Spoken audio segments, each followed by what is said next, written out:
Yo, good morning, peeps. This is Tony Reno from Two Wheel for Fun coming at you with another video. I got this sign on here because my wife made this.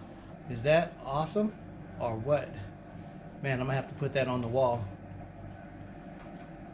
That is awesome.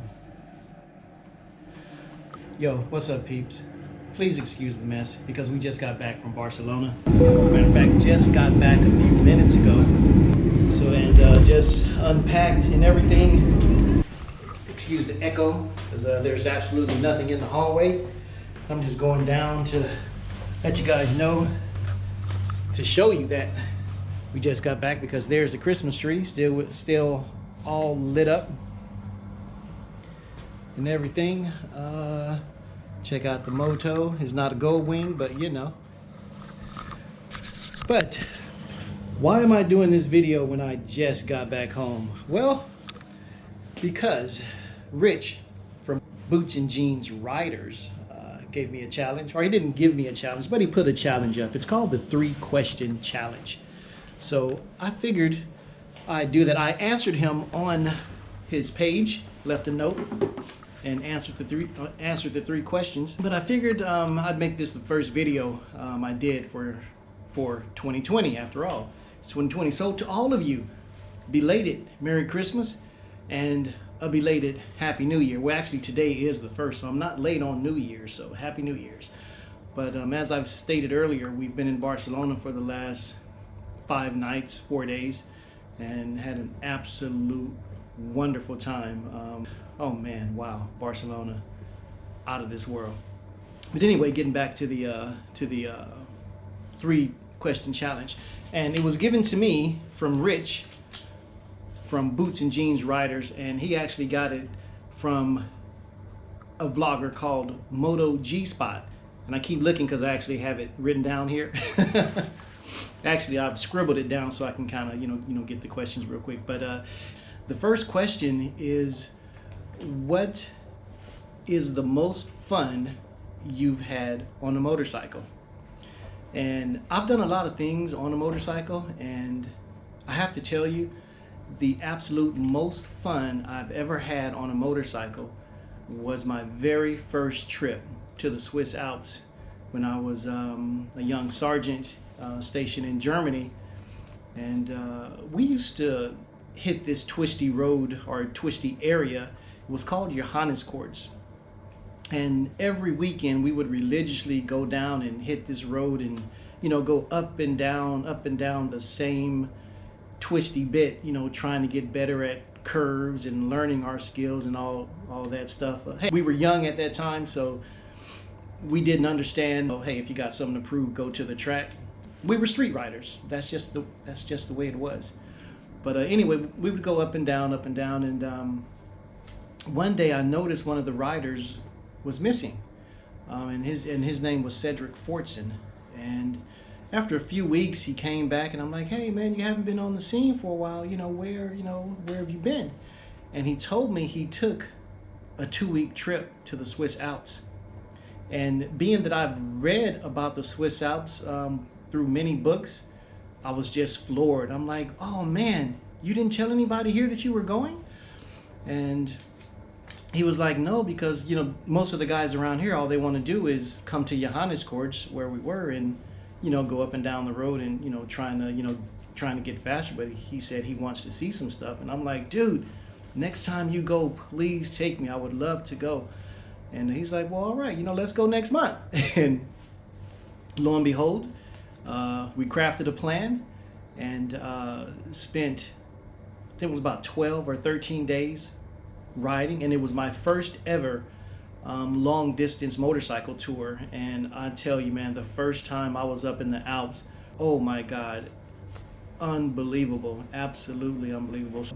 So yeah, that was the absolute most fun I've ever had on a motorcycle. The second question is, what is the scariest thing you've done on a motorcycle? Or as he puts it, what is the scariest thing you did on a motorcycle?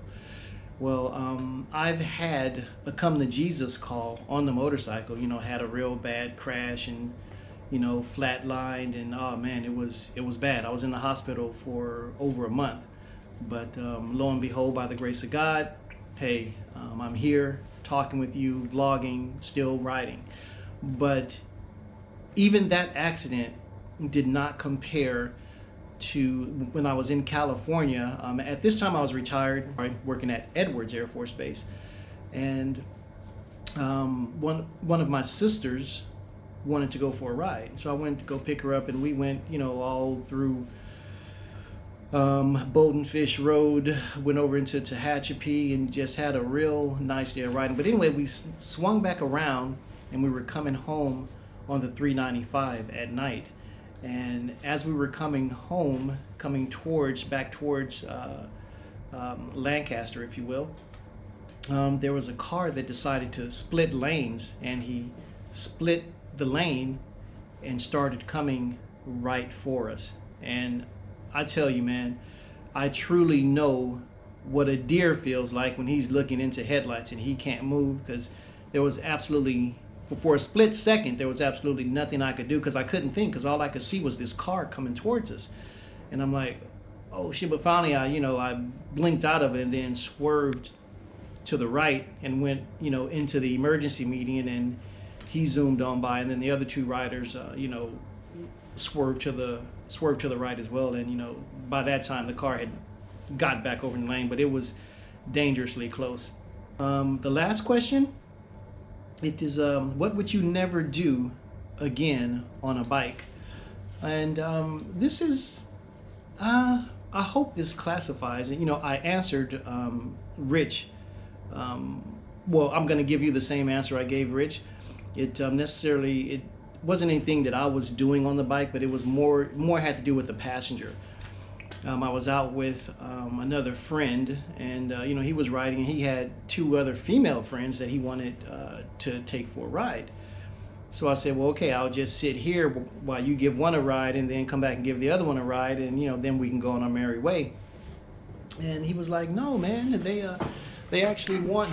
I'm just gonna move around to the Christmas trees for a little bit. He was like, he said, no, man, they want to go riding with us. And I'm like, what do you mean go riding with us? Are you crazy?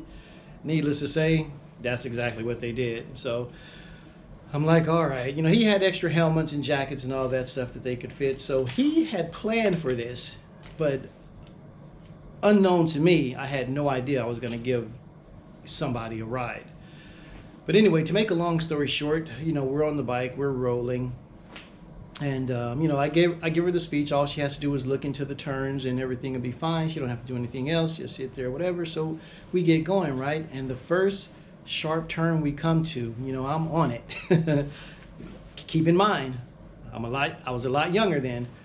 So we come up to this, 180-degree turn, and I dip in to go to the left, and the individual that I have as a passenger, she not stands up, but she puts her weight on the peg and leans to the left, or leans to the right, I'm sorry. So if you can imagine, I'm leaning to the left and she's leaning to the right.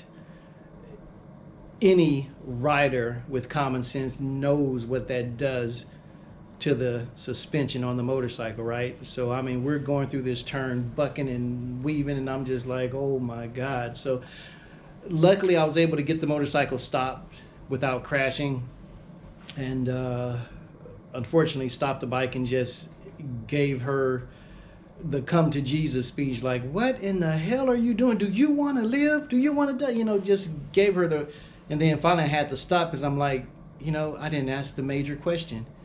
Have you ever been a passenger on a motorcycle before? And her answer was no.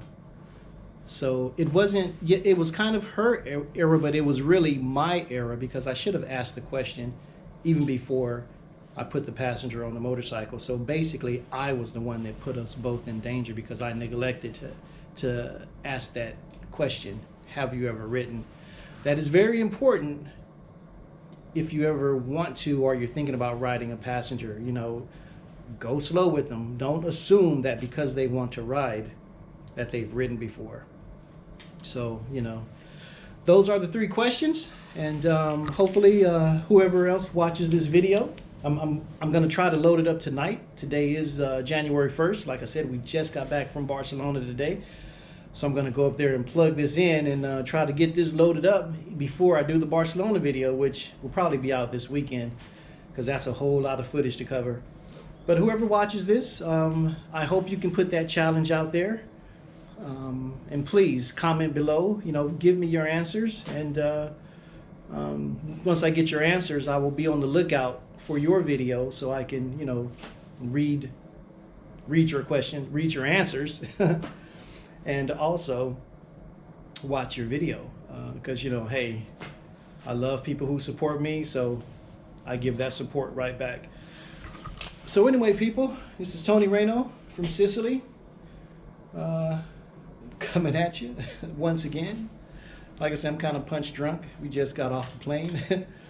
But, I'll have to say, be on the lookout for a lot of new material this year. Normally I don't vlog, and vlog in the term of just getting on the bike and talking about, different topics and things of that nature, because for the most part, I don't think anybody wants to listen to anything I have to say. But I'm getting the feeling that that's not true, because hey, I do have like 217 subscribers now, so we'll see what happens. So be on the lookout for some vlogs, be on the lookout for some reviews. Keep in mind, I'm not a professional at any of this, but I see people doing open box things and doing reviews of the items they get. So I got a GoPro 360 that I haven't used yet. I ordered 2 new motorcycle jackets that I'll give a review on. So if anybody else wants to get that jacket or whatever, hey, do that. And as I do maintenance on my motorcycles throughout the year, I'll also try to put videos of that up as well. Hey, continue to follow me, and we'll see what happens. All right, let's get this video up. Peace. Oh, I'm sorry, I forgot my thing that I need to do. So, without the helmet on, without the motorcycle gear, without the bike, this is Tony Reno, over 50, still on 2, and loving it. Peace.